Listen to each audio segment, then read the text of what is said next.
Godt, når vi skal arbejde med de her Alupex-rør her, og vi skal bruge vores presmaskine, og vi skal have vores presmuff, så skal vi først måle vores rør op, hvor langt det skal være. Der bruger vi vores Alupex-saks her til at give røret over. Og den vrider man sådan lige fra side til side. Og så bliver røret, det bliver sådan ikke rundt længere, det bliver måske lidt ovalt. Så bruger vi vores kalibreringsværktøj. Skubber vi ned i rør her og drejer rundt et par gange. Og der kommer lidt krater her, der ryger af. Og så er røret helt rundt. Og så passer vores samling her, den passer nedover. Der er et hul her i vores samling her, eller vores muffe. Det skal gerne blive hvidt. Og jeg skubber røret ind over her.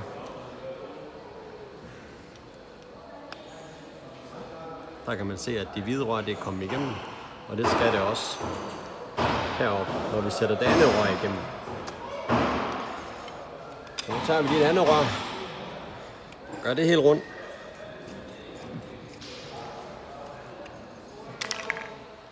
Og skubber ind over her. Og så er begge huller der, så er de helt hvide. Så ved jeg, at muffen den er helt i bund, eller røret er helt i bund i muffen. Og så bliver den tæt, når jeg presser den. Når jeg skal presse min samling her, så bruger jeg min presmaskine. Jeg sørger for, at det er en 16 mm, der står her på. Det passer også til min 16 mm, der står her på samlingen. Sætter presmaskinen ind over samlingen. Sådan der. Den sidder på hver sin side herovre. Trykker jeg på knappen hernede, og den holder den bare inde, indtil den er færdig. Og det samme gør jeg på modsat side. Holder knappen inde.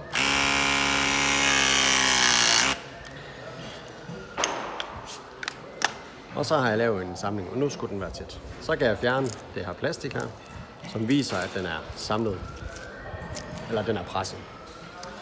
Hvis jeg skal bukke mit Alupex-rør, så har jeg to måder, jeg kan bukke det med. Enten kan jeg bruge en bukkefjeder, som jeg kan skubbe ned over røret her, og så bukke i hånden, stille og roligt her.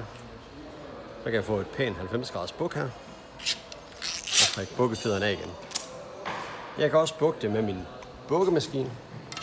Bukkemaskinen, det er en 16 mm, og kæberen herude, der står 14 til 16 mm på hver sin side, og det er det, vi skal bruge.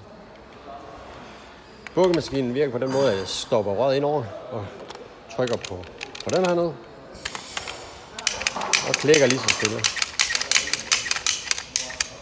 Og så skal jeg følge den, sådan at den bliver i 90 grader her. Og det er der. Så skubber den her baglands, så løsner den sig og trækker den tilbage.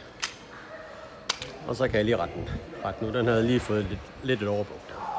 Og nu har jeg lavet et pænt buk den vej, og jeg har lavet et pænt buk den vej.